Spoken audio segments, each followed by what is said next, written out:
Torres. I'm Dom Maldonado. Dom, how's everything going? Going well, man. Just saw this really, really good movie. I think, we should definitely talk about it. Oh, yeah. Let's skip the one that we were going to talk about and do that one instead. Great. Well, what movie was it? Make sure I've seen it. Right. It got nominated for a lot of Academy Awards, so I hope you at least heard the name. It's called Foxcatcher. Foxcatcher? Yes. Yeah. I think, is that the one with Miley Cyrus? I think that was a different Foxcatcher. This is sorry, that was late last night. My bad. Sorry, I was like, did we see the same thing? Is this the same one? Is this Skinner. at Foxcatcher 69? No. Skinamax, Showtimes and yeah. No. Today we're talking about Foxcatcher, you guys. As Dom said, nominated for a lot of Academy Awards. I think eight Academy Awards from my recent research into the movie. Steve Carell gave a great performance. Oh, I was wrong. 5. Nominated for 5 Oscars. You just gave him another 3. that they got nominated and lost. I gave him Meryl Streep numbers. Sorry about that, Foxcatcher. But Steve Carell, great performance. Channing Tatum, Mark Ruffalo, a lot of really big names in this feature. Right, and actually a fairly small cast, and they do a lot with keeping a fairly small cast. A lot of, how do you call it, supporting and non-speaking roles, but they really give a lot of depth to all these different characters. So it kind of focuses on wrestling. So there's like a team of wrestlers, right? But we don't exactly know everybody's name. But it was good that you saw, a whole team there. And then when we see the DuPonts, right? There's like other people helping manage the whole estate, right? But we don't know everybody's name. But it's like, wow, like they did a good job making sure that they filled, all these different industries and professions with, making it look very busy. Yeah.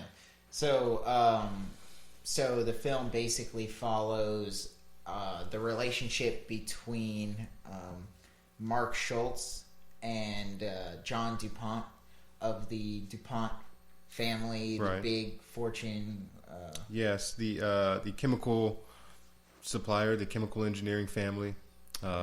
As Don pointed out to me, they have their own car in the NASCAR. No, I'm not sure if they have their own car, but they're like a big sponsor. They got big ass decals, and I know them shits cost money. So, and apparently, according to some research we did, the historyversushollywood.com, thank y'all folks, they were big into developing gunpowder in the 1800s, and I think they even do a brief introduction of the DuPont family when actually Mark Schultz has to sit down and watch the DuPont film movie, and it talks about how he's like pretty much the white Jesus of their time, and how he has all this money and where it all came from, and how they make chemicals, for warfare and just all types of other industrial purposes. But basically, if it's any fucking chemical, probably ranging from like KY to any sort of lube or anything that blows up or does not need to, any whatsoever chemical, probably somehow DuPont family had their fingers in this at one point or another. So it's just tons of fucking money, right? So that's very important in this film, because when they have that much generational wealth, shit gets very strange, and nothing is outside your reach, as we will see. I want to go ahead and say this podcast is called In Reality, and we're not always speaking the truth either. So I don't think they created KY jelly.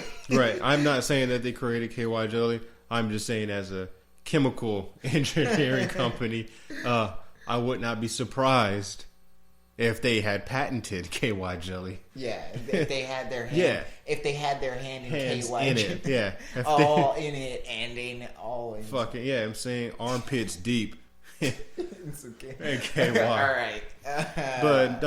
But not to digress. So, Omar, how do you feel about how this film, how it opens up, right? And we see these two brothers, Mark and Dave Schultz. Mm-hmm. They're wrestling with one another, and very humble beginnings. And what are your thoughts when you see the first 10, 15 minutes?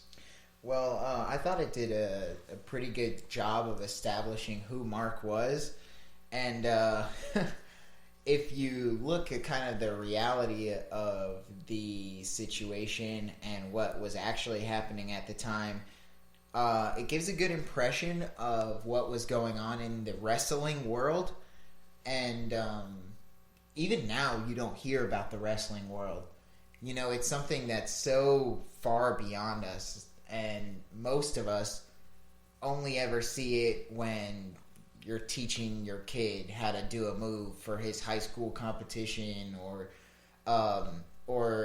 the Olympics comes on every 4 years, and hey, wrestling. Yeah, U.S. better win this one. Yeah, not wrestling, but so entertainment wise, we're familiar with the WWF, right? If you were WWE, the WWE, formerly known as the WWF, the Worldwide Wrestling Federation, then became WWE. And 18 other names. Yeah. WCW, WF, exactly.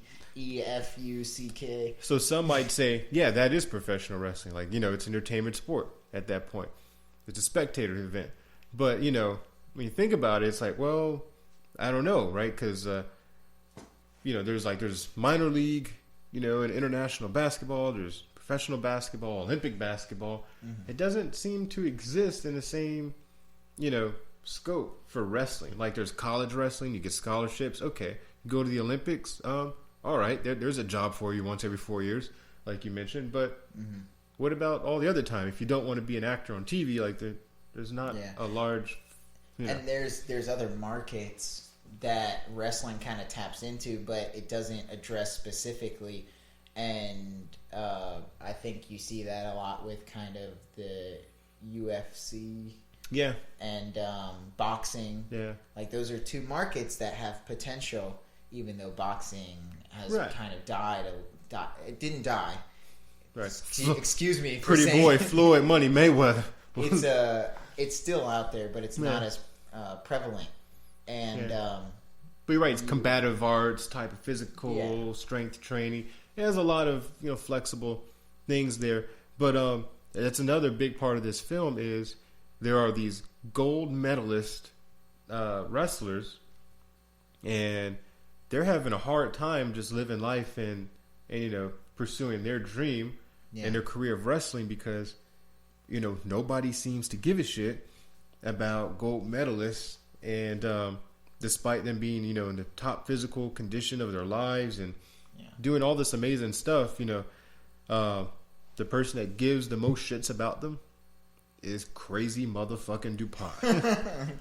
Crazy people who want a stake in something. And this happens, to kind of go off topic a little, this happens with a lot of college majors and stuff like that too. A lot of times you see, especially people, and we know this, or I know this from experience, people in art schools and things like that who go and establish themselves in a major and maybe have some success, and the only jobs out there for them are struggling to do something or becoming a teacher.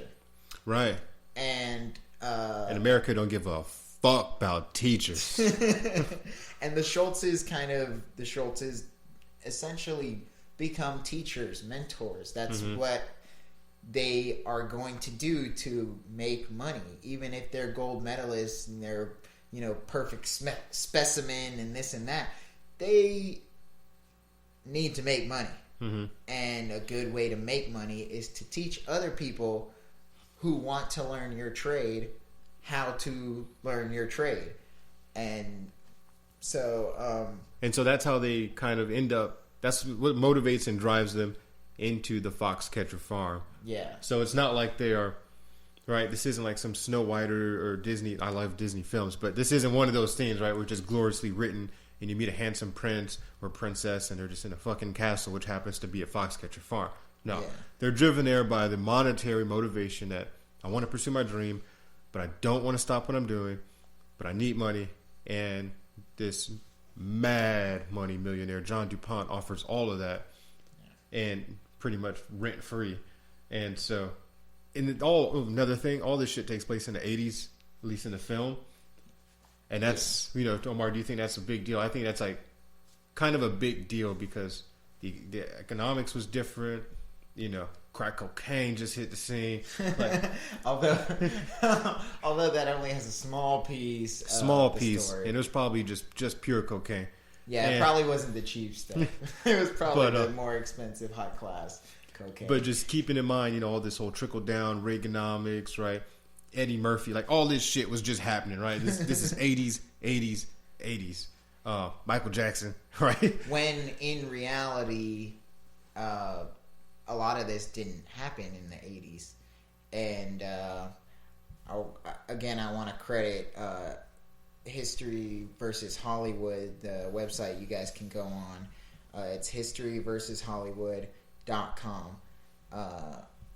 They have a lot of stuff about it. I think a lot of it they took from Mark Schultz's book, which they also give credit to that. That is called Foxcatcher, The True Story of My Brother's Murder, John DuPont's Madness, and The Quest for Olympic Gold, which I'm sure you can buy on Amazon or rent from the library and things like that. So, that's very nice. Library. Nobody pubs libraries anymore. Those motherfuckers get less respect than Olympic gold medal wrestlers. Nice one. Yeah, the library is a source of unending knowledge. Wow. So go to the library, kids. Damn. Yeah. But after you listen to the rest of this podcast. Yeah, put on some fucking headphones and listen to this in the library. Yeah. Oh, you can take us to the library. Meet all kind of sapiosexuals in the library. Oh, yeah. You can look at a dictionary and understand what a sapiosexual is. But probably don't do that. So all this happens in the 80s. We're dealing with this character of John DuPont. In the movie, it happens in the 80s. Right. So, yeah. So also, we're going to be using like the film as the baseline here. Because reality, we really didn't watch reality. It just happened way before we could get a glimpse at it, and it took way too long. Yeah, the one reality I did see, I'm still trying to get rid of. So, it's called My Life. So, yeah. And who knows? It might have a happy ending. Maybe. If you get Wes Anderson involved, I bet that shit going. Well, hey, all I gotta say is, Scarlett, are you available? And so, Scarlett Johansson, not. She heard you. She just didn't want to respond. And so when we have these kind of power players at work, what it leads to is we have Mark Schultz, who he has no family, no wife, kids, but his brother Dave does, which is another big deal because Mark is quick to move. He sees this opportunity that John hands him, and he jumps on it, moves to the farm, he starts training, and he can do it very quickly. And he doesn't even know what price to negotiate when he's talking about a salary because he's never had this opportunity. And even if you did, it's like, shit, you're so unprepared that somebody's really going to finance your dream.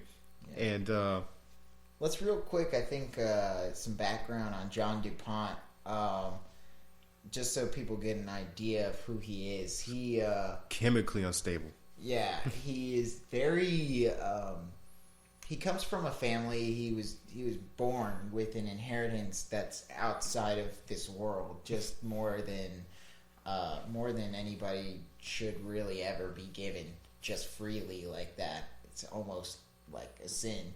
Right. Right. And his father was not a carpenter. Yeah. And his mother was not a virgin.